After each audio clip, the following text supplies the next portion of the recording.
हाँ तो friends, welcome back to my another video. मेरा नाम है लक्की यूट्यूबर और मैं आपके लेके आया हूँ क्लास 12 बिजनेस स्टडीज चैप्टर 3 जिसका नाम है बिजनेस इन्वायरमेंट।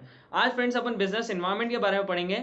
और बिजनेस इन्वायरमेंट का वीडियो चालू करने से पहले अगर आपने मेरे वीडियो को लाइक नहीं करा है और चैनल को सब्सक्राइब नहीं करा है तो प्लीज़ लाइक एंड सब्सक्राइब कर ले ताकि आने वाला भी नेक्स्ट वीडियो आपको मिलता रहे। आई होप आपको ये वीडियो समझ में आए। तो फ्रेंड्स, बिना किसी देरी के वीडियो को शुरू करते हैं। Let's begin.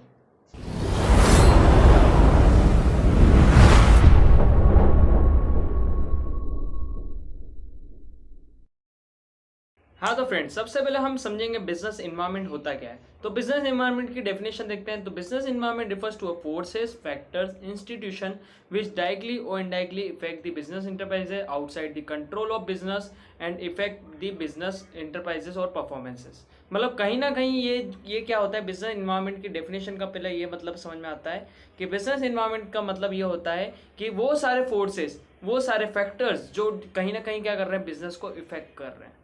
अब वो कौन कौन से फैक्टर्स हैं और कौन कौन से इसमें आपको फैक्टर्स इंक्लूड्स हैं। तो इसमें सारे फैक्टर्स आते हैं, जैसे एग्जांपल के लिए political factor, legal factor, technological factor, psychological factor, economic factor. ये सारे फैक्टर्स क्या करते हैं फ्रेंड्स, ये सारे कहीं ना कहीं बिजनेस को इनसाइड या आउटसाइड इफेक्ट करते हैं। इसी को हम बोलते हैं बिजनेस इन्वायरमेंट। तो फ्रेंड्स, अगर आपके सामने बिजनेस इन्वायरमेंट की कोई डेफिनेशन पूछी जाए तो आप बिजनेस इन्वायरमेंट की डेफिनेशन छोटी से छोटी शब्दों में लिखेंगे, जिसमें लिखेंगे business environment refers to forces, factors, individual and institution which directly और indirectly effect the business performances और बिजनेस इंटरप्राइजेस। तो कहीं ना कहीं क्या कर रहे हैं, बिजनेस इंटरप्राइजेस को इफेक्ट करते हैं। इन सिंपल वर्ड्स में देखा जाए डेफिनेशन में, तो इन सिंपल वर्ड्स में business enterprises is economically, socially, है ना, politically, legal, technologically effect the business enterprises. ठीक है, तो ये सिंपल वर्ड्स में डेफिनेशन। और बिजनेस इन्वायरमेंट कब इफेक्ट करेगा, है ना, जब जहाँ पर बिजनेस एग्जिस्ट करता है। ठीक है, अब हम फ्रेंड्स आज हम नेचर और कैरेक्टरिस्टिक्स में और समझेंगे कि क्या होता है बिजनेस इन्वायरमेंट, और अच्छा डीपली समझेंगे। तो फ्रेंड्स, आगे हम पढ़ते हैं नेचर एंड कैरेक्टरिस्टिक्स और फीचर्स ऑफ बिजनेस इन्वायरमेंट। तो सबसे पहला फीचर क्या आता है आपके सामने, all external force. External forces का मतलब क्या होगा, जितने भी फोर्सेस हैं, इंडिविजुअल हैं, इंस्टीट्यूशन हैं, जो डायरेक्टली बाहर से भी बिजनेस को इफेक्ट कर रहे हैं और अंदर की तरफ भी इफेक्ट कर रहे हैं, वही सारे एक्सटर्नल फोर्सेस का मतलब होता है जो बाहर से कर रहे हैं, इनसाइड नहीं कर रहे हैं ना। तो एक्सटर्नल फोर्सेस मतलब जो बाहर से कहीं ना कहीं इफेक्ट कर रहे हैं। अब वो कौन कौन से फैक्टर हो सकते हैं, पॉलिटिकल भी हो सकता है, सोशली भी हो सकता है, लीगली भी हो सकता है ना, और टेक्नोलॉजिकली भी हो सकता है। एग्जाम्पल के लिए आज गवर्नमेंट चेंज हो गई, गवर्नमेंट की कुछ पॉलिसीज आई, है ना, तो गवर्नमेंट की पॉलिसी कहीं ना कहीं क्या कर सकती है, बिजनेस को इफेक्ट भी कर सकती है और नहीं भी कर सकती है ना। तो फ्रेंड्स, ये था आपका all external forces. Second number पे आता है आपका specified general forces. Specified general forces का मतलब होता है, स्पेसिफिक और जनरल फोर्सेस का मतलब होता है related to the customer, suppliers and individuals, है ना, कस्टमर और सप्लायर से रिलेटेड होता है। इसका मतलब होता है वही सारे फोर्सेस जो कहीं ना कहीं क्या कर रहे हैं, बिजनेस को इफेक्ट कर रहे हैं। ये क्या कहलाता है, specific and general forces. Third की बात करूँ तो थर्ड नंबर पे आता है आपका इंटर रिलेशन। इंटर रिलेशन का मतलब क्या होता है, जो न्यू यूथ है वेस्टर्न कल्चर की तरफ जा रही है, इंटर रिलेशन का भी मतलब होता है वो कनेक्टिविटी जो बिजनेस को कहीं ना कहीं, बिजनेस एनवायरनमेंट को कनेक्ट करके रख रही है ना, उस वो इंटर रिलेशन कहलाता है। जैसे एग्जांपल लिए अभी जो वेस्टर्न, जो अभी न्यू यूथ है वो वेस्टर्न कल्चर की तरफ ज़्यादा जा रही है, इससे क्या होगा, डिमांड बढ़ेगी। डिमांड किस चीज़ की बढ़ेगी, फास्ट फूड की। तो ये आपका था इंटर रिलेशन। फोर्थ आता है आपका डायनेमिक, सॉरी डायनेमिक नहीं आएगा आपका, अनसर्टेनिटीज आएगा। कोई भी बिजनेस में जितने भी अनसर्टेनिटीज होती है, मतलब जो भी फेसेस होते हैं वो पूछ के नहीं आते, वहीं से भी कुछ भी इफेक्ट्स आ सकता है। एग्जांपल के लिए फैशन चेंज हो गया, मार्केट में न्यू इनोवेशन आ गया, न्यू प्रोडक्ट आ गया, है ना, ये कुछ भी चेंजेस हो सकते हैं बिजनेस में जो कहीं ना कहीं क्या कर सकते हैं, बिजनेस को इफेक्ट कर सकते हैं। तो यही क्या कहलाता है आपका, अनसर्टेनिटीज कहलाता है। मतलब कहीं ना कहीं इफेक्ट्स करना बिजनेस को अनसर्टेनिटी द्वारा, है ना। तो अनसर्टेनिटी को फेस करना, सिंपल, और अपने आप को अपडेट करना। डायनामिक, डायनामिक मतलब अभी मैंने आपको बताया कुछ भी चेंजेस हो सकते हैं, है ना, तो हमें फ्लेक्सिबल रहना, उस हिसाब से अपडेट रहना कि, है ना, क्या चेंजेस हो सकता है। फैशन चेंज हो सकता है, प्राइस चेंज हो सकती है, प्रोडक्ट चेंज हो सकता है, इनोवेशन चेंज हो सकता है, टेक्नोलॉजी चेंज हो सकती है। तो उस हिसाब से कहीं ना कहीं बिजनेस में क्या पड़ता है, इफेक्ट पड़ता है। फिर अगला आता है कॉम्प्लेक्स। कॉम्प्लेक्स का मतलब फ्रेंड्स ये होता है कि आप कॉम्प्लेक्स का मतलब आप ये समझ सकते हैं कि कहीं ना कहीं कॉम्प्लेक्सिटी बढ़ाना। एग्जाम्पल के लिए आज गवर्नमेंट चेंज हो गई तो गवर्नमेंट की पॉलिसी चेंज हो गई, या मान लो गवर्नमेंट ने किसी आइटम पर टैक्स बढ़ा दिया, तब भी बिजनेस पे कहीं ना कहीं इफेक्ट पड़ेगा, है ना। तो कहीं कॉम्प्लेक्सिटी इंक्रीज करना, तो वही क्या कहलाता है, आपको कॉम्प्लेक्स कहलाता है। लास्ट पॉइंट में फ्रेंड्स जो आता है आपका इंटर रिलेटिव्स। इंटर रिलेटिव्स का मतलब ये होता है कि जो बिजनेस इन्वायरमेंट है वो सभी जगह एग्जिस्ट होता है। अब वो रीजन टू रीजन होता है, जैसे कंट्री टू कंट्री होता है, स्टेट टू स्टेट होता है ना। तो फ्रेंड्स लेकिन उसमें अंतर क्या है, आज मान लो अपन कोई साड़ी का बिजनेस कर रहे हैं तो इंडिया में वो साड़ी ज़्यादा बिकेगी, लेकिन अगर आप वही बिजनेस यूएसए में कर रहे हैं, है ना, तो वो यूएसए में आपको उसका इतना स्कोप नहीं मिल पाएगा। तो ये आपका क्या कहलाता है, इंटर रिलेटिव कहलाता है। रिलेटिव फीचर का मतलब यही समझ सकते हैं आप कि मार्केट को अच्छी तरह से स्कैन करना, जो भी डिफिकल्टीज आ रही है उसे स्कैन करना, उस हिसाब से प्रोडक्ट लाना जो मार्केट में चल रहा है ना। और ये कहीं कहीं ना कहीं सभी जगह एग्जिस्ट करता है, region to region, country to country. तो ये आपके मेरे फ्रेंड्स 7 पॉइंट्स थे। होप आपको समझ में आए होंगे। अगर आपको समझ में आए तो प्लीज़ चैनल को लाइक करें, चैनल को सब्सक्राइब करें और वीडियो को लाइक करें और ज़्यादा से ज़्यादा शेयर करें। और फ्रेंड्स अभी आपके सामने ये वीडियोस नहीं आ पा रही थी, मैं कोशिश करूँगा अब डेली वीडियोस लाने की, है ना। तो आपको ये पूरा मैं चैप्टर कंप्लीट कराऊंगा और आपका सिलेबस पूरा कंप्लीट कराने की जवाबदारी मेरी है। 12th बोर्ड आपका अच्छे से हो जाएगा क्लियर। तो फ्रेंड्स फिर मिलते हैं नेक्स्ट वीडियो में, और नेक्स्ट वीडियो में हम पढ़ेंगे इंपॉर्टेंस ऑफ बिजनेस इन्वायरमेंट। तो फ्रेंड्स जल्दी मुलाकात होगी। आज के लिए इतना ही। Thank you and bye bye. हाँ तो friends welcome back to my another video. मेरा नाम है लकी यूट्यूबर और मैं आपके लिए लेके आया हूँ class 12 business studies chapter number 3 business environment. आज फ्रेंड्स हम पढ़ेंगे इंपॉर्टेंस, क्या क्या इंपॉर्टेंस होते हैं बिजनेस इन्वायरमेंट के। तो वीडियो को शुरू करते हैं। और वीडियो को शुरू करने से पहले अगर आपने मेरे चैनल को लाइक एंड सब्सक्राइब नहीं करा है तो प्लीज़ मेरे वीडियो को लाइक करें और चैनल को सब्सक्राइब करें और शेयर करें अपने फ्रेंड्स के साथ। तो फ्रेंड्स बिना किसी देरी के वीडियो को शुरू करते हैं। तो लेट्स बिगिन।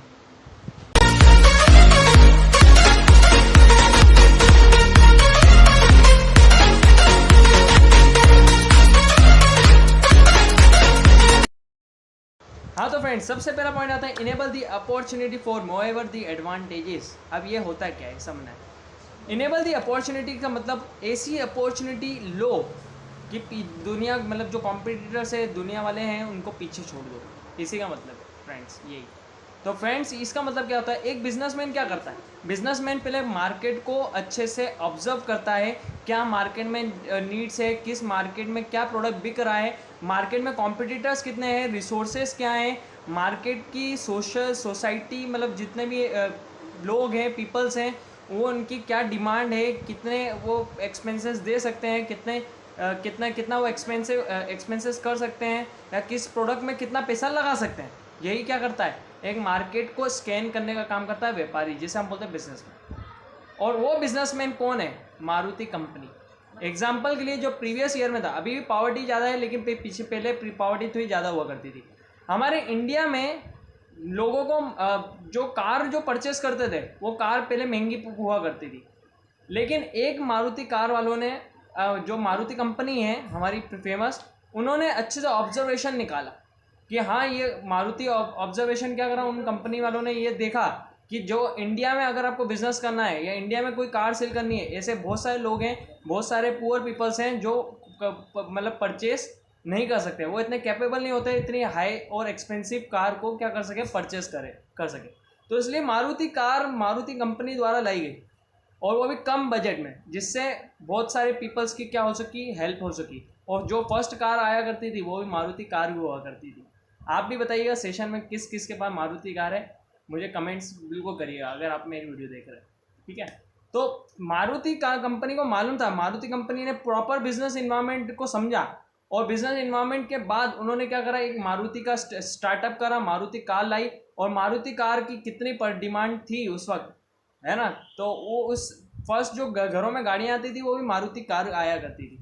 तो ये पहला ऑब्जर्वेशन है, आइडेंटिफाई करो, अपॉर्चुनिटी को ढूंढो, फाइंड आउट करो, ठीक है, और उसको मतलब जो भी आपके कॉम्पिटिटर है उसे थोड़ा पीछे करो। Moreover the advantages of the competitors, है ना, कॉम्पिटिटर से मतलब जितनी भी अपनी अपॉर्चुनिटी अपने को सामने दिख रही है उसे क्या करो, पिकअप करो और उसे मार्केट में लॉन्च करो।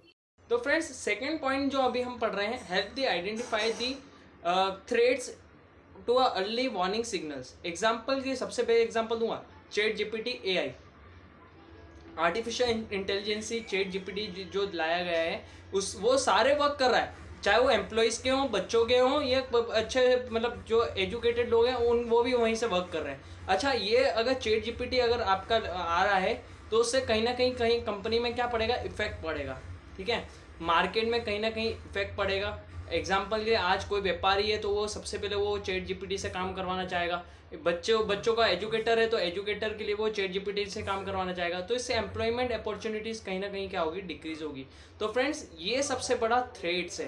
तो और थ्रेट से एक और मैं बताता हूँ, वो कंपनियाँ जो जो कहीं ना कहीं वर्क कर रही होगी तो वो वर्क क्या कर रहा होगा, चैट जीपीटी कर रहा होगा। तो इससे कहीं ना कहीं क्या होगा, इफेक्ट पड़ेगा मार्केट में, ठीक है। तो फ्रेंड्स ये था सबसे बड़ा थ्रेड्स। तो थ्रेड्स का मतलब समझ में आ गया होगा आपको कि वो जो भी मार्केट में थ्रेड आ रहा है, कुछ भी चेंजेस आ रहे हैं, डायनामिक चेंजेस आ रहे हैं मार्केट में, इन्वायरमेंट में चेंजेस हो रहे हैं, तो उसके हिसाब से हमें कहीं ना कहीं क्या करना पड़ेगा, कुछ नया और कुछ उसका कुछ सॉल्यूशन लाना पड़ेगा।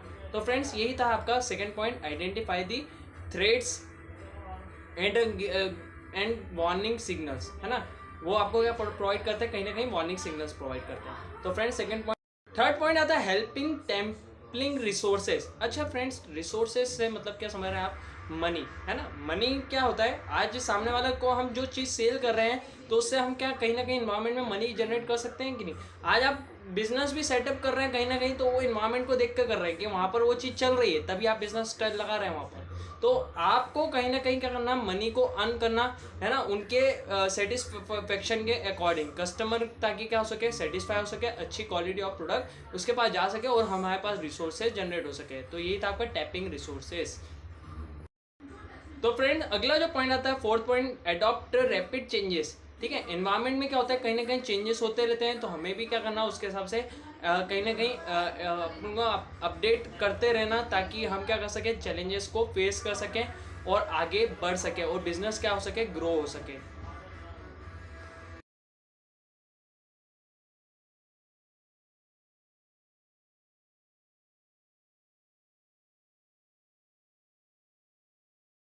फिफ्थ आता है assisting planning and policy maker. अब मैंने आपको पहले से बताया था, अपने फर्स्ट चैप्टर में भी मैनेजमेंट में पढ़ा था कि प्लान करो, है ना। सबसे पहले कोई भी आप ऑर्गेनाइजेशन सेटअप करेंगे तो सबसे पहले क्या करेंगे, उसको प्लान करेंगे, है ना, पॉलिसीज बनाएंगे। एग्जाम्पल के लिए अभी मैंने आपको बताया मारुति कार और अंबानी जी की कहानी, उसमें आपको पहले क्या करना पड़ेगा, प्लान करना पड़ेगा, तभी तो आप बिजनेस को ग्रो करा पाएंगे। और जितनी प्लान है, पॉलिसी है, आपको क्या करनी पड़ेगी, क्रिएट करनी पड़ेगी, ताकि बिजनेस इन्वायरमेंट में आप क्या कर सकें, स्टे कहीं बिजनेस को लॉन्ग टाइम पीरियड के लिए चला सके। एग्जाम्पल के कुछ शॉप्स तो ऐसी होती है फ्रेंड्स जो लंबे टाइम तक चलती है, कुछ कंपनियां ऐसी होती है लंबे टाइम तक चलती है, क्योंकि उनके पास क्या होती है, प्रॉपर मार्केट की नॉलेज होती है, मार्केट को प्रॉपर क्या कर सकते हैं, करते हैं, एनालिसिस करते हैं, और मार्केट के हिसाब से कहीं ना कहीं वो क्या कर सकते हैं, चेंजेस लाते रहते हैं। तो ये आपको भी ये ध्यान रखना है, मार्केट में एक ही चीज़ नहीं चलती है, मार्केट स्टेबल नहीं होता है, आपको मार्केट में उतार चढ़ाव के हिसाब से कुछ अपने आप को भी अप टू डेट चेंजेस करना पड़ेगा। तो ये आपके फिफ्थ पॉइंट था फ्रेंड्स। अब अगला जो पॉइंट आता है, 6 नंबर का पॉइंट आता है इंप्रूवमेंट इन परफॉर्मेंसेस। अब ये बताइए, अभी तक हमने जो जो चीज़ें पढ़ी है उससे परफॉर्मेंस तो इंक्रीज होगी, और परफॉर्मेंस बढ़ेगी तो बिजनेस की ग्रोथ बढ़ेगी, और बिजनेस की ग्रोथ बढ़ेगी तो इकोनॉमी बढ़ेगी, इकोनॉमिक मतलब आपका इकोनॉमिक ग्रोथ बढ़ेगी, इकोनॉमिक मतलब मनी आपका बढ़ेगा, और आपका बिजनेस कहीं ना कहीं ग्रो करेगा। तो होप आपको ये सारे 6 पॉइंट समझ में आए हो। और अगर आपको मेरे वीडियोस अगर अच्छी लगती है फ्रेंड्स, तो प्लीज़ मेरे वीडियो को लाइक करें और चैनल को सब्सक्राइब करें। और मैंने आई बटन दे दिया है, आप प्रीवियस वीडियोस में जाकर देख सकते हैं, है ना, कि क्या कौन कौन सी वीडियो मैं लॉन्च कर चुका हूँ। और मैं अभी 20 क्वेश्चंस भी लाने वाला हूँ इन तीनों चैप्टर का मिक्सअप करके। तो फ्रेंड्स आप मेरे साथ ऐसे ही बने रहें, आप मुझे फुल सपोर्ट करें, मैं आपको सपोर्ट करूँगा। तो फ्रेंड्स आज के लिए इतना ही, thank you and bye bye, मिलते हैं अगले सेशन में। Hello friends, welcome back to my another video. मेरा नाम है लकी यूट्यूबर और मैं आपके लिए लेके आया हूँ आज क्लास 12 चैप्टर नंबर 3, जो हम पढ़ने जा रहे हैं बिजनेस इन्वायरमेंट। और आज का टॉपिक है friends dimension of business environment. तो फ्रेंड्स ऑलरेडी मैं 2 चैप्टर डाल चुका हूँ, अगर आपने वो वीडियो नहीं देखी है तो प्लीज़ जाकर देख लीजिए। और अगर आप मेरे वीडियो में नए हैं तो प्लीज़ मेरे वीडियो को लाइक करें और चैनल को सब्सक्राइब कर लें, ताकि आपको आने वाला भी नेक्स्ट चैप्टर्स के सारे वीडियोज़ मिलते रहें। तो फ्रेंड्स बिना किसी देरी के वीडियो को शुरू करते हैं और आगे बढ़ते हैं फ्रेंड्स। तो let's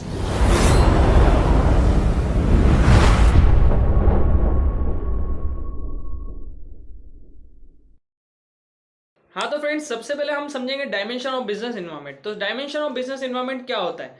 dimension of business environment का मतलब ये होता है फ्रेंड्स, सबसे पहले all forces, all factors and institution which directly और indirectly influence the business enterprises और इट्स परफॉर्मेंसेस।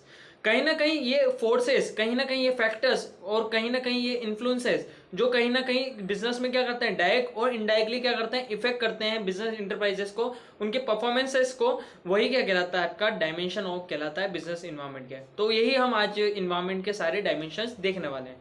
तो फ्रेंड्स सबसे पहले नंबर पे आता है इकोनॉमिकल इन्वायरमेंट, सेकंड नंबर पे हम पढ़ेंगे सोशल इन्वायरमेंट, थर्ड नंबर पे पढ़ेंगे पॉलिटिकल इन्वायरमेंट, फोर्थ नंबर पे पढ़ेंगे हम लीगल इन्वायरमेंट और फिफ्थ नंबर पे पढ़ेंगे टेक्नोलॉजिकल इन्वायरमेंट। तो फ्रेंड्स एक एक करके हम डिस्कस करेंगे ये सारे इन्वायरमेंट होते क्या हैं और कैसे बिजनेस को इफेक्ट करने का काम करते हैं। तो फ्रेंड्स वीडियो को शुरू करते हैं।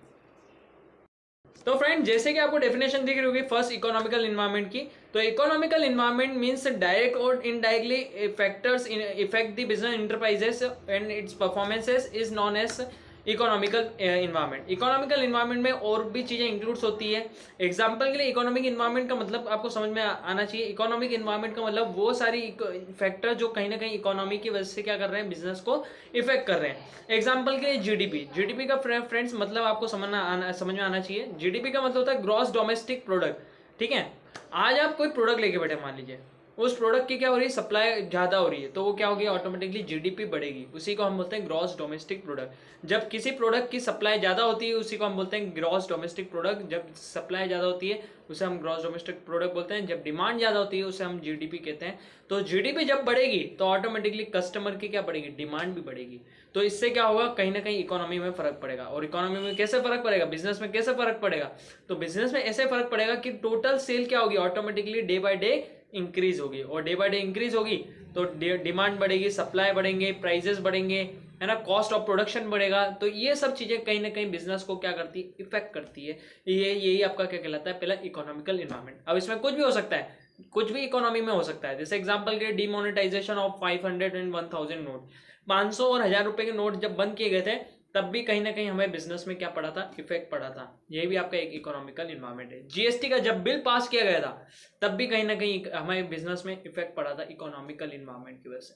तो ये सारे इन्वायरमेंटल फैक्टर्स होते हैं जो कहीं ना कहीं क्या करते हैं, इफेक्ट लाते हैं। इन्फ्लेशन रेट क्या होता है, हाई हो जाता है। ठीक है, इनकम रेट और इनकम एज पर कैपिटल क्या हो जाती है, इंक्रीज हो जाती है।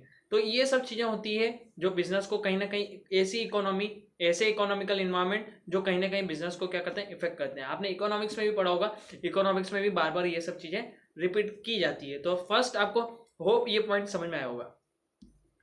हाँ तो फ्रेंड सेकंड नंबर पे जो आता है सोशल इन्वायरमेंट आता है। सोशल इन्वायरमेंट से आपको ये समझना है, social environment is refers to a consist of custom and traditions. होता क्या है, जब बिजनेस कब बढ़ता है, कब बूम पीरियड आता है हमारे बिजनेस का, बूम पीरियड मतलब जब बिजनेस ज्यादा ग्रो करता है। बिजनेस कब ग्रो करता है, एग्जाम्पल के लिए फेस्टिवल्स, जो कस्टम्स है, ट्रेडिशन है, हमारे बीच में जो रहन सहन है ना, अपने जो त्योहार होते हैं, फेस्टिवल्स होते हैं, उसमें क्या होती है, ऑटोमेटिकली डिमांड बढ़ जाती है। एग्जाम्पल के लिए लूँ दिवाली, दिवाली में क्या क्या चीज़ बिकती है, दिवाली में आपके पास सब हर चीज़ के कस्टमर के पास सप्लाई बढ़ जाती है, चाहे वो कपड़ा हो, है ना, या कपड़े की सेल हो, या फुटवेयर की सेल हो, या कोई आइटम हो, कोई प्रोडक्ट हो, या कॉस्मेटिक्स हो, इन सब की क्या बढ़ जाती है, कहीं ना कहीं सेल बढ़ जाती है। इससे क्या होता है हमारा ऑटोमेटिकली, ये कौन सा इन्वायरमेंट आपका, सोशल इन्वायरमेंट। सोशल इन्वायरमेंट ही बिजनेस से इफेक्ट करता है। आज आप कहीं पे भी बिजनेस भी डालते हैं तो वो सोशल इन्वायरमेंट को देख कर डालते हैं कि कहाँ पर ज़्यादा पीपल्स दिख रहे हैं, कहाँ पर डेली उनका आना जाना होता है, कहाँ से वो मार्केट से माल गुड्स परचेस करते हैं। तो ये कहीं ना कहीं क्या करते हैं, सोशल इन्वायरमेंट के अंदर आते हैं, जो कहीं ना कहीं हमें बिजनेस को इफेक्ट करने का काम करते हैं। तो सोशल इन्वायरमेंट की अगर फ्रेंड अगर आपसे पूछा जाए सोशल इन्वायरमेंट क्या होता है, तो आपको ये लिखना है, social environment refers to social environment related to the customs and traditions, है ना, which the supply is increases, demand is increases, है ना। ये सब आपके क्या होता है, सोशल फैक्टर्स होते हैं जो बिजनेस को क्या करते हैं, इफेक्ट करते हैं। तो फ्रेंड्स होप आपको समझ में आ रहा होगा, और वीडियो अगर अच्छा लग रहा है तो प्लीज मेरे सेशन को लाइक करें और चैनल को सब्सक्राइब करें।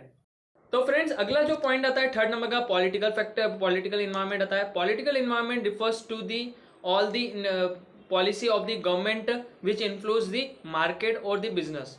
ठीक है, जो ऐसी पॉलिसी और ऐसी गवर्नमेंट की पॉलिसीज जो कि क्या होती है, चेंज होती रहती है। आज गवर्नमेंट चेंज हो गई तो पॉलिसीज में भी क्या आ जाएंगे, चेंजेस आ जाएंगे। तो इससे कहीं ना कहीं हमारे बिजनेस में क्या पड़ सकता है, इफेक्ट पड़ सकता है। ठीक है, तो ये आपका क्या कहलाता है, पॉलिटिकल फैक्टर्स कहलाता है। एग्जाम्पल के स्वच्छ भारत अभियान, है ना, और बिजनेस के साथ साथ आपको कहीं ना कहीं सोशली भी जुड़ना पड़ता है, पॉलिटिकली भी जुड़ना पड़ता है। स्वच्छ भारत अभियान इसमें इंक्लूड क्या क्या है, और एक आपका स्किल इंडिया मूवमेंट, ये सब चीज़ें कहीं में आ जाती है, आपके पॉलिटिकल इन्वायरमेंट में आ जाती है। पॉलिटिकल फैक्टर्स वो सारे फैक्टर होते हैं जो कहीं ना कहीं क्या करते हैं, बिजनेस को इफेक्ट करते हैं, ठीक है, और वो भी पॉलिटिकली वे में, ठीक है। पॉलिटिकल इन्वायरमेंट में एक और चीज की गवर्नमेंट से रिलेटेड होता है, गवर्नमेंट के जितने भी पॉलिसीज होते हैं, रूल्स होते हैं, रेगुलेशन होते हैं, वो सब चीज़ों को देखते हुए क्या होते हैं हमारी पॉलिसीज। आज मान लीजिए एग्जाम्पल के लिए गवर्नमेंट चेंज हो गई तो गवर्नमेंट से क्या होगा, कहीं ना कहीं बिजनेस में इफेक्ट पड़ेगा, है ना। बिजनेस के जैसे एग्जाम्पल के लिए सबसे बेस्ट एग्जाम्पल पढ़ूँ कि गवर्नमेंट ने क्या करे, टैक्सेस बढ़ा दिए। आज पिछली गवर्नमेंट थी उन्होंने 5% रखा था, और उस दूसरी गवर्नमेंट ने आकर एकदम से टैक्सेस क्या कर दिए, कहीं ना कहीं इंक्रीज कर दिए उस आइटम पे। तो इससे हमारे बिजनेस पे क्या पड़ेगा, इफेक्ट पड़ेगा। बेस्ट एग्जांपल आप लिख के आ सकते हैं, ठीक है, increase taxes by the government, ठीक है। और इसमें क्या क्या इंक्लूड्स हैं, इसमें आपको स्कीम का भी याद रखना है जो अभी मैंने बताई आपको, स्वच्छ भारत अभियान, स्किल इंडिया मूवमेंट, ऐसी कुछ स्कीम्स हैं जो पॉलिटिकल इन्वायरमेंट में इंक्लूड है, और ये कहीं ना कहीं क्या करती है, बिजनेस को इफेक्ट करने का काम करती है।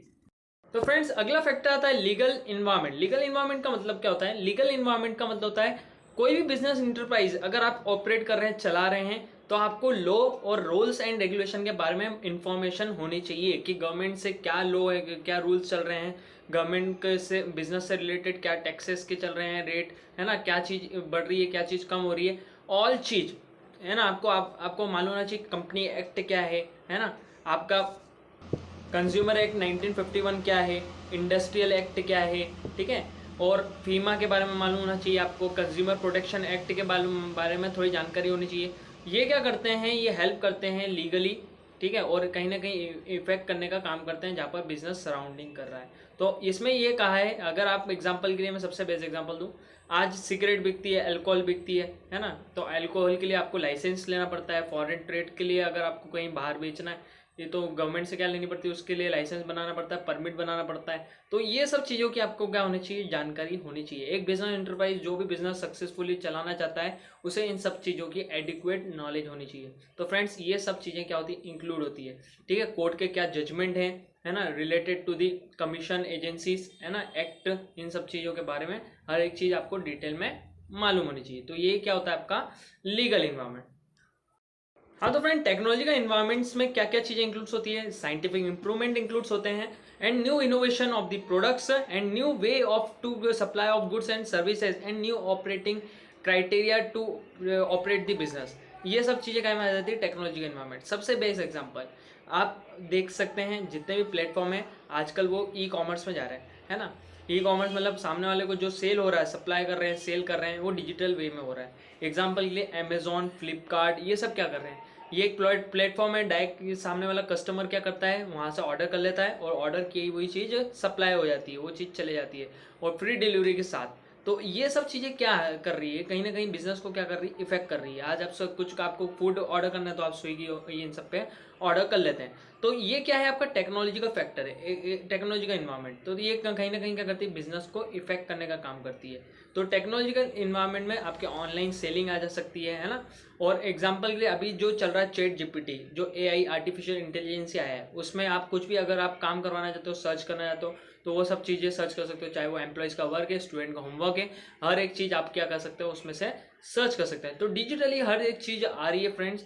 और जितने भी ऑफलाइन जो चल रहे हैं मार्केट में बिजनेस, वो कहीं ना कहीं कायम आ रहा है, ऑनलाइन प्लेटफॉर्म में स्विच ऑन हो रहे हैं, ठीक है, मूव हो रहे हैं। तो ये इस आपका क्या कहलाता है, टेक्नोलॉजी का इन्वायरमेंट कहलाता है, जो कहीं ना कहीं बिजनेस को क्या करता है, इफेक्ट करता है। तो ये 5 डायमेंशंस होते हैं, अपने आज फ्रेंड्स पढ़े हैं कि 5 डायमेंशन कैसे इफेक्ट करते हैं।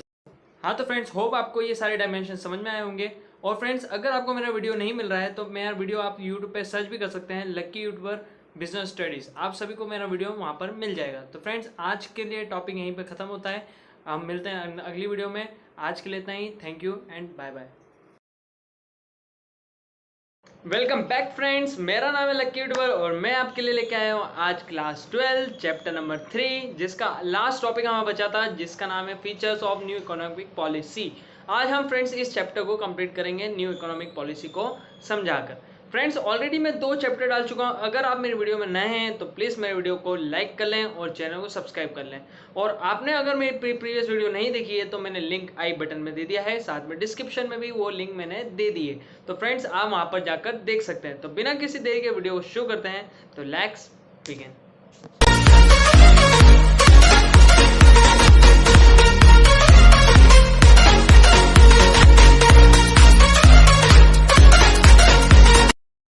फ्रेंड्स आज हम पढ़ रहे हैं features of new economic policy 1991। तो फ्रेंड्स ये 1991 की न्यू इकोनॉमिक पॉलिसी क्यों लाई गई थी, इंडिया में क्यों लॉन्च की थी, इसका एक रीजन है। इंडिया की इकोनॉमी इतनी खराब हो गई थी आफ्टर इंडिपेंडेंस 1947 से 1991 में, ताकि इंडिया के पास इतनी इकोनॉमी कम हो गई थी, इतना मनी कम हो गया था कि उन्हें हमारे यहाँ का जो गोल्ड है, हमारे यहाँ की जो असेट्स है, उसे अमेरिका में मॉर्गेज रखना पड़ा था, गिरवी रखना पड़ गया था। और 15 दिन तक का ही कुछ हमारे पास कुछ इतना पैसा भी नहीं था कि हम 15 दिन तक उसे अच्छे से निकाल सकें, और हमें लोन और डेप्ट की और ज़रूरत पड़ रही थी। तो ऐसी कंडीशन में हमारे जो मेन प्राइम मिनिस्टर रहे थे प्रीवियस, पीवी नरसिम्हा राव जी, उनके साथ मिलकर डॉक्टर मनमोहन सिंह, उस वक्त वो हमारे फाइनेंस मिनिस्टर हुआ करते थे, उन दोनों ने मिलकर एक डिसीजन दिया और न्यू इकोनॉमिक पॉलिसी हमारे यहाँ पर लाई गई। और वो न्यू इकोनॉमिक पॉलिसी क्या थी? वो थी आपकी फ्रेंड्स एलपीजी। हाँ जी फ्रेंड्स, एलपीजी। एलपीजी का फुल फॉर्म होता है लिबरलाइजेशन, पी का मतलब है प्राइवेटाइजेशन और जी का मतलब है ग्लोबलाइजेशन से। तो फ्रेंड्स अगर डेफिनेशन की बात करें तो सबसे पहले हम पढ़ेंगे लिबरलाइजेशन के बारे में। तो फ्रेंड्स देखते हैं लिबरलाइजेशन क्या होता है। हाँ तो फ्रेंड्स सबसे पहले डेफिनेशन के बारे में बात करूँ तो डेफिनेशन आप देख सकते हैं, liberalization refers to end of license quota and many more restrictions and control were put on industries before 1991 Indian company got liberalized to be following where। तो फ्रेंड्स लिबरलाइजेशन का मतलब होता है फ्रीडम। हमारे यहाँ एक कंडीशन रखी गई थी आईएमएफ द्वारा, आईएमएफ इंटरनेशनल मॉनेटरी फंड द्वारा, कि अगर आपको फंड रेज करना है तो आपको क्या करना पड़ेगा, लिबरल रखना पड़ेगा। लिबरल का मतलब होता है फ्रीडम देनी पड़ेगी। गुड्स के जो फॉरेन ट्रेड है वो जो नहीं हो पा रहा था, वो फॉरेन ट्रेड आपको चालू करना पड़ेगा। आपको सारे लाइसेंस हटाने पड़ेंगे, जितने भी बिजनेस से रिलेटेड लाइसेंस है।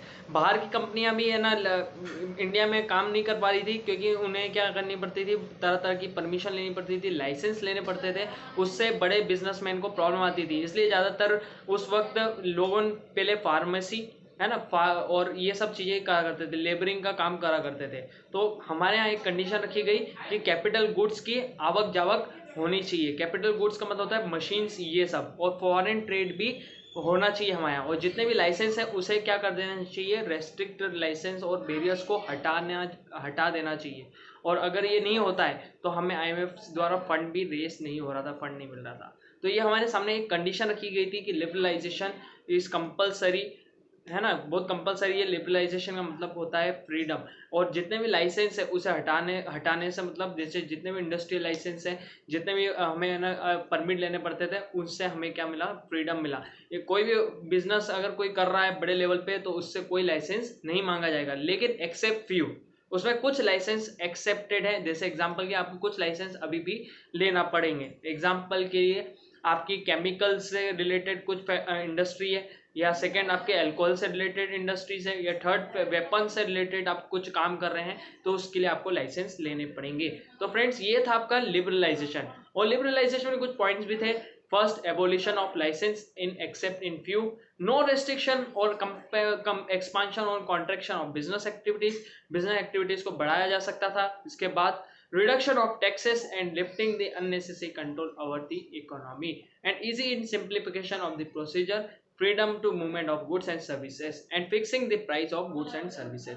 हर एक पहले के टाइम क्या होता था फ्रेंड्स, इकोनॉमी में इतनी कंडीशन बिगड़ी हुई थी, और गवर्नमेंट को जब हमारा आफ्टर इंडिपेंडेंस, जब गवर्नमेंट में कोई भी बिजनेस अगर करना होता था तो बिजनेस से कुछ परमिशन लेनी पड़ती थी बिजनेस के लिए गवर्नमेंट से। उसके लिए हमें ना जो प्राइस जो फिक्स करनी पड़ती थी प्रोडक्ट की, वो भी गवर्नमेंट के डिसाइड की हुई प्राइस को रखना पड़ता था, फिक्सिंग करनी पड़ती थी। जैसे आज हमने कुछ परचेस करा है, 100 रुपए की चीज परचेस करिए, तो 100 रुपए की चीज वो गवर्नमेंट डिसाइड करती थी कि आप कितने में बेचेंगे। तो वो भी आपके जितने भी रेस्ट्रिक्शन उसे हटा देने का एक ऑर्डर आया था लिबरलाइजेशन के अंदर। और तभी हमें एक फ्रीडम मिली कि fixing the price of goods and services, कि जितने में आपने खरीदा है उसी के हिसाब से आपको क्या करना पड़ेगा, अमाउंट देना पड़ेगा। तो ये फ्रेंड्स था आपका फर्स्ट लिबरलाइजेशन। आई होप आपको समझ में आया हो। फ्रेंड्स सेकंड आता है प्राइवेटाइजेशन। तो प्राइवेटाइजेशन की डेफिनेशन देखते हैं। Privatisation refers to giving a greater role to the private sector and reducing the role of public sector to execute policy of privatisation. Government to the following steps. तो friend privatisation का मतलब क्या होता है, private जितनी public sector की कंपनियां थी, पब्लिक सेक्टर था, उसे कम किया जाए as comparison to private sector. Private sector को लाया जाए, मतलब पब्लिक सेक्टर को हटाया जाए और प्राइवेट सेक्टर को उसकी प्लेस पे लाया जाए। एग्जाम्पल के लिए मैं आपको बताता हूँ, disinvestment of public sector, transfer of public sector enterprises to the private sector. Friends देखिए, सबसे पहली चीज मैं आपको बताता हूँ प्राइवेटाइजेशन में कि पब्लिक सेक्टर के जितने भी रोल है उसे कम किया जाए। ये सेकंड कंडीशन थी आईएमएफ की, इंटरनेशनल मॉनेटरी फंड, जिससे हमें रेस करना था पैसा, है ना। और भी हमारी इकोनॉमी इतनी गिरी हुई थी फ्रेंड्स कि हमें और रुपीस की जरूरत थी और हमें डेप्ट की जरूरत थी। तो फ्रेंड्स ये था प्राइवेटाइजेशन। प्राइवेटाइजेशन मतलब प्राइवेट सेक्टर, हमारे यहाँ ये भी कंडीशन रखी गई, जितने भी पब्लिक सेक्टर है ना उसे प्राइवेट सेक्टर में कन्वर्ट किया जाए, प्राइवेट सेक्टर के रोल होने चाहिए। लेकिन प्राइवेटाइजेशन में कुछ कंडीशन रखी गई कि प्राइवेट सेक्टर प्राइवेटाइजेशन तभी पॉसिबल हो पाएगा कि जब तक ऑनरशिप ट्रांसफर नहीं कर दी जाए सामने वाले को। तो यही फ्रेंड्स होता है प्राइवेटाइजेशन। प्राइवेटाइजेशन का मतलब यही होता है कि ट्रांसफर करना ऑनरशिप टू द अदर, किसी को अपनी ऑनरशिप दे देना। एग्जांपल के लिए आज हम जितनी गवर्नमेंट्स बैंक्स देखते हैं एज कंपैरिजन प्राइवेट बैंक्स आपको ज्यादा देखने को मिलेगी। तो ये था आपका मेन प्राइवेटाइजेशन फ्रेंड, और इसी को हम बोलते हैं डिसइन्वेस्टमेंट। सेकंड फ्रेंड्स एक और पॉइंट होता है कि private sector acquire more than 51% share then it result to transfer of ownership and management to the private sector. 51% share से ज्यादा आपको क्या करना पड़ेगा, ऑनरशिप को ट्रांसफर करना पड़ेगा, और तभी वो प्राइवेट सेक्टर कहलाएगा। तो फ्रेंड्स ये भी क्या था, आपका डायलेशन ऑफ स्टेक थी गवर्नमेंट द्वारा। तो फ्रेंड्स आपको ये समझ में आ गया होगा होप। और मेरा वीडियो अगर आपको अच्छा लग रहा है तो फ्रेंड्स फटाफट से लाइक कर दें ताकि आप भूलें नहीं। थर्ड पॉइंट आता है ग्लोबलाइजेशन। ग्लोबलाइजेशन का मतलब होता है integrate the various economy of the world. कहीं ना कहीं हमें इंटीग्रेट करवाना इकोनॉमी को वर्ल्ड इकोनॉमी से। तो फ्रेंड्स यही क्या कहलाता है ग्लोबलाइजेशन। फ्रीडम थी, फॉरेन एक्सचेंज था, है ना, कि फॉरेन एक्सचेंज में कोई प्रॉब्लम नहीं होनी चाहिए। फॉरेन गुड्स में free goods inward and outward होना चाहिए, है ना। और फिर freedom of supply of goods and services. Third आपका फॉरेन एक्सचेंज, है ना, फॉरेन ट्रेड। इन सब चीज़ों से क्या हुआ, हमारी इंडिया की इकोनॉमी बढ़ती गई। तो फ्रेंड्स एक एग्जांपल देता हूँ, एक कंपनी जो थी अभी भी हम देख रहे हैं विप्रो, ये सब चीज़ें क्या है फ्रेंड्स, ये कहीं ना कहीं क्या कर रही है, हमारी जो बाहर की कंपनियां हैं ये कहीं ना कहीं एम्प्लॉयमेंट प्रोवाइड कर रही है। तो फ्रेंड्स ये सारी चीज़ें क्या कहलाती है, ग्लोबलाइजेशन। कि ग्लोबली भी हमें कहीं ना कहीं क्या करना पड़ेगा, वर्ल्ड इकोनॉमी से इंटीग्रेट होना पड़ेगा, जिससे हमारी इकोनॉमी क्या कर सकें, हम बढ़ा सकें। तो फ्रेंड्स एग्जाम्पल के लिए आप आज भी देख सकते हैं, आज हम यूएसए में अगर कुछ देखते हैं तो वहाँ पर डॉलर चलता है और हमारे यहाँ इंडियन रुपीज़ चलता है। डॉलर की कीमत 80-90 रुपये के आसपास होती है हमारे इंडियन रुपी के कंपेरिजन में। तो अगर हमें इसे कम करना है, इसे बढ़ाना है, तो हमें हमारे इंडियन रुपी को बढ़ाने के लिए हमें ग्लोबलाइजेशन लाना पड़ेगा, ग्लोबलाइजेशन इंटीग्रेट होना पड़ेगा वर्ल्ड इकोनॉमी से। तो फ्रेंड्स होप आपको ये लेक्चर अच्छा लगा, ये आपको वीडियो अच्छा लगा। और अगर आपको मेरा वीडियो अच्छा लग रहा है तो फ्रेंड्स मेरे चैनल को सब्सक्राइब कर लें ताकि आप भूलें ना। तो फ्रेंड्स फिर मिलेंगे नेक्स्ट वीडियो में अगले चैप्टर के साथ। आज के लिए इतना ही। Thank you and bye bye.